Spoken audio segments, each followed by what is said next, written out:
আশা করছি সকলেই ভালো আছো। নতুন একটি ভিডিওতে সবাইকে স্বাগত জানাই। আজ রবিবার, এখন সকাল 6:30। রবিবার করে একটু লেটে উঠেছি। ব্রাশটা হাতে নিয়ে ছাদে এসেছি, কারণ গতকাল বিকেলবেলা ছাদে আসা হয়নি, গাছপালায় জলও দেওয়া হয়নি, বাড়িতে ছিলাম না, ছেলের ক্লাস ছিল তাই। আর গতকাল ঘর বাড়ি পরিষ্কার করতে গিয়ে একটুখানি পালং শাকের বীজ পেয়েছি। সত্যি কথা, শীতে লাগানোর মতো কোনো বীজ নেই এবার আমার কাছে, না পালং শাক, না লাল শাক, না ধনে, কিচ্ছু নেই। কালকে এই বীজটুকু পেয়েছি, তো ভাবলাম যে চলো সকালবেলা গাছে জল দিয়ে আসি, আর সঙ্গে এই বীজগুলো দিয়ে যাই। যে গামলাগুলো খালি আছে, অনেক গামলাই খালি আছে, তারাও দেখায় তোমাদের। কাল জল দেওয়া হয়নি না, তো গাছপালা কেমন নেতিয়ে গেছে। এই দেখো, এই যে এইসব গামলাগুলো সব খালি আছে, অনেকগুলোই আছে খালি। এই যে একটা মজার জিনিস দেখো, আমি যে পিপল শাকটা পরশুদিনকে কেটে নিয়ে গেছিলাম,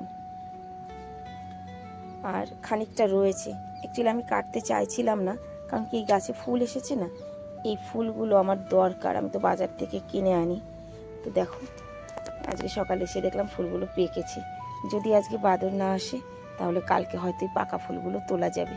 কি সুন্দর লাগছে না দেখো, অনেকটা তুত ফল, সাইতুস ফলের মতো লাগছে।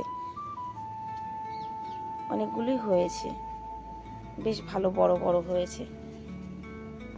এই যে দেখো, যাই হোক, আমি বীজগুলো খালি গামলার মধ্যে দিয়ে দিই। কুমড়ো গাছটার ঢকটা দেখো বাবা, পাতাগুলো কি বিশাল বড় বড় হয়েছে। গাছটা খুব বেশি বড় না, তবে ফুল এসেছে গাছে। ফুল এসেছে দেখো। একটুখানি টানা দিয়ে দিতে হবে গাছে। তেমন কিছু তো এখন ছাদে নেই। আমার ড্রাগন গাছে বোধহয় এবছর ড্রাগন হবে, জানো তো, কারণ এর বয়স 2 বছর হয়ে গেছে। দেখো, যে একটা নতুন ডাল ছেড়েছে আবার।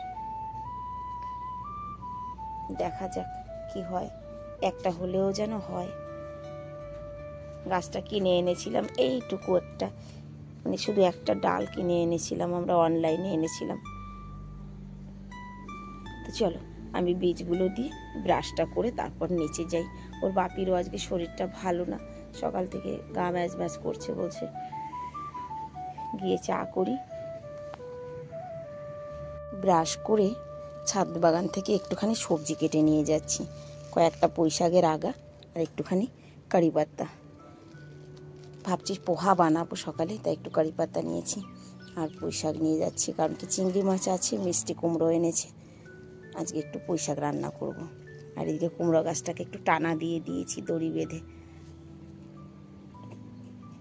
আর একজন আমাকে প্রশ্ন করেছে, দিদি ভাই তোমার ছাদের মাটিগুলো কালো কেন, মানে আমাদের এখানে মাটি কালো কেন? তাকে বলছি, মাটি কালো না, আমি ঘরে যত চা পাত্তি হয়, যত সবজি কাটাকাটি, সেগুলো সবই গামলার মধ্যে দিতে থাকি। এই চা পাত্তিগুলো সব পচে ঠচে কালো হয়ে যায়। মাটি কালো নয়, এর মধ্যে মাটি কম আর জৈবিক খাদ যাকে বলে সেগুলোই বেশি। বাজে 10টার মধ্যে আমার রান্না হয়ে গেছে। এই দেখো, চিংড়ি মাছ দিয়ে কচুরলতি ভাপানো হয়েছে, আর পুঁই শাকের ডাঁটা, মিষ্টি কুমড়ো, আলু, বেগুন সব দিয়ে চিংড়ি মাছ দিয়ে করেছি। আর পোহা বানিয়েছি নাস্তার জন্য। আর এদিকে দিদিও চলে এসেছে কাজে। দিদি কাজ করতে থাক, আমি একটু বেরোচ্ছি ওর বাপির সঙ্গে। দিদি, তোমার কাজ হয়ে গেলে তালা দিয়ে চাবিটা ভিতরে ফেলে দিতে বলবা, হ্যাঁ? মন মনরে বলবা, তুমি পারবা না কিন্তু। আর লাইট পাখা সব বন্ধ করে দিয়ে যাবা, ঠিক আছে? বন্ধুরা, আজকে আমরা অ্যাকচুয়ালি এসেছি এখানে, কেন কি আজকে এখানে আছে একটা স্পোর্টস ডে। আজকে স্পোর্টস খেলা হবে অনেকগুলোই, আমিও থাকবো, চিন্তা করো না। वहाँ पे नाम लिखवाना पड़ेगा जाके, वो सामने। चलो पहले भी अंकल से पूछते हैं, ये जो अंकल है ना, इनसे पहले पूछते हैं। चलो, ক্লাস ওয়াইজ নাম লেখানো হয়েছে, মানে কোন ক্লাসের বাচ্চা কি খেলতে পারবে, কতটুকু বড়, সেই হিসাবে। তো আমিও লিখিয়ে দিয়েছি ছেলের নাম। আজকে ওয়েদারটাও মোটামুটি ভালো আছে, মানে হালকা মেঘলা আকাশ, বেশ ভালো। ক্লাস 4 থেকে 6 পর্যন্ত বাচ্চারা দাঁড়িয়েছে এই পাশে। আর এই দিকটায় রাখা হয়েছে একটা করে কলা। এবার কলাটা কি খেয়ে আসতে হবে না নিয়ে আসতে হবে সেটা বুঝতে পারছি না। যাই হোক, দেখতে থাকো, বুঝতে পারবে। আমি নিজেই বুঝতে পারছি না, তো কি বলবো তোমাদের।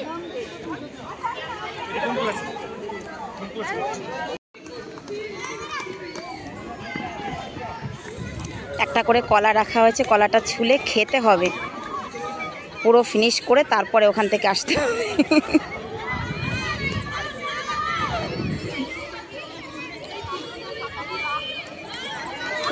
কলাগুলো একটু কাঁচা কাঁচা বোধ হয়।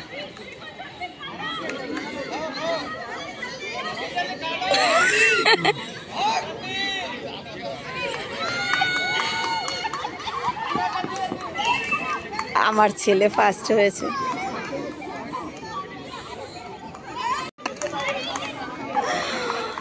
ওরা তো এখনো দাঁড়িয়ে খাচ্ছে।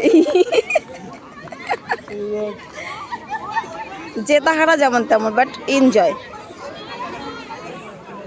দিচ্ছে এখানে চা, বিস্কুট, স্যান্ডউইচ। ওই যে মা চা নিচ্ছে।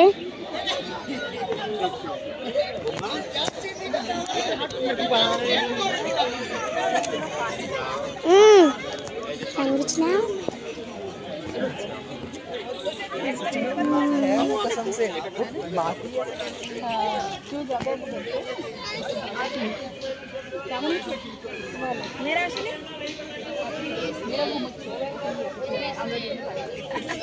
কিসে কিসে দিয়েছিলাম?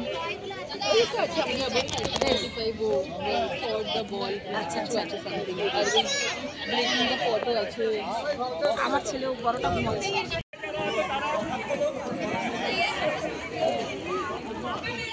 ভালো ব্যবস্থা করেছে যে বাচ্চাদের খেলাধুলার সঙ্গে সঙ্গে একটু একটু খাবারের ব্যবস্থা রেখেছে। স্যান্ডউইচ, ব্যানানা আর একটা করে ফ্রুটি।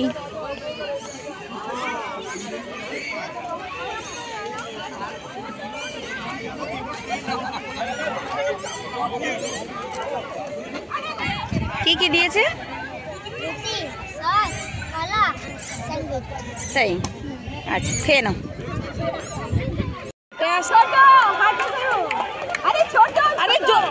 বড় বড় বড় বড় বড় বড় দিয়ে যাও, বড় বড়।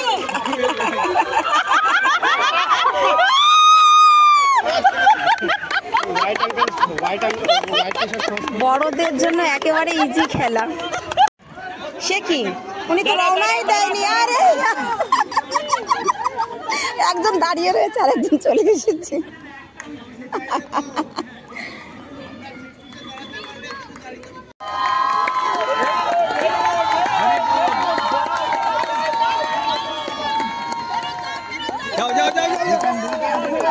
যেতে হবে তো। ঠিক আছে,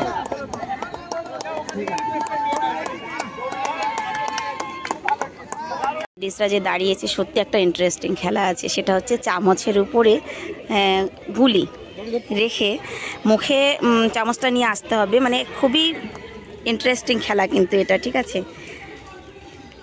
সত্যি ছোটোবেলায় ফিরে গেছি, আমার এইরকম মনে হচ্ছে। এইসব খেলাগুলো আমরা খেলেছি, আমার কিন্তু খুব ভালো লাগছে। মানে প্রাণ ভরে এনজয় করতে পারছি, সত্যি কথাই।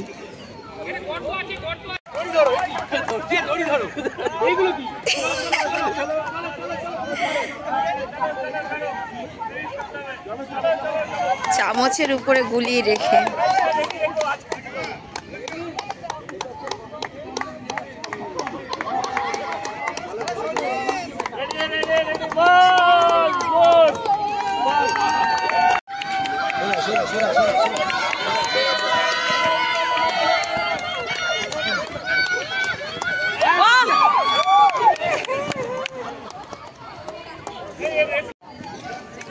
ওহো,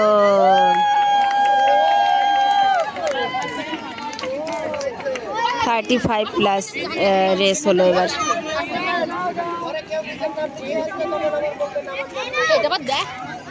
এবার পুরুষ দিয়ে মানে চামচে করে গুলি নিয়ে আসা। আরে বাহ, গুড।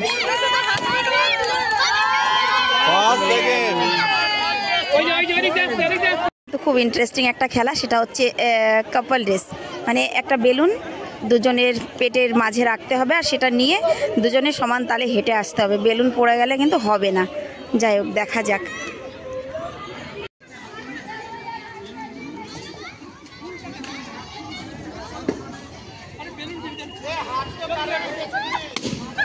ফেটে গেছে, আস্তে আস্তে আস্তে আস্তে ফেটে গেছে। সেকেন্ড, থার্ড হয়ে গেছে। একটা বেজে গেছে, আমি এখন চলে যাব ঘরে। আর এখানে এখনো অনেক খেলাধুলা আছে, এখনো হাড়ি ভাঙা আছে, মিউজিক চেয়ার আছে, আরও নানান রকমের খেলা আছে। তো যাই হোক বন্ধুরা, যতটুকু পেরেছি শেয়ার করেছি। অনেকটা বেলা হয়েছে, চলে যাচ্ছি বাড়ি। তোমাদের কেমন লাগলো অবশ্যই কমেন্টে জানাবে। আর এই খেলাধুলাগুলো ছোটোবেলায় কারা এনজয় করেছো সেটাও কমেন্টে লিখবে। চলো, অ্যাকচুয়ালি আমার বরের শরীরটা ভালো না, ওর বাপির শরীরটা ভালো না, সেই জন্য আর থাকতে পারছি না, আমার চলে যেতে হচ্ছে। ঘরে আসতে আসতে 1:30 বেজে গেছে। ওর বাপি এসেই শুয়ে পড়েছে। বড় ছেলেটা এখনও ফ্রেশ হয়নি।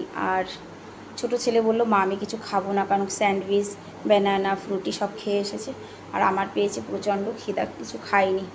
আর টাকলুর মা মানে বোনকে বলেছিলাম একটু ভাত রান্না করে রাখতে, বোন ভাত রান্না করে রেখেছে।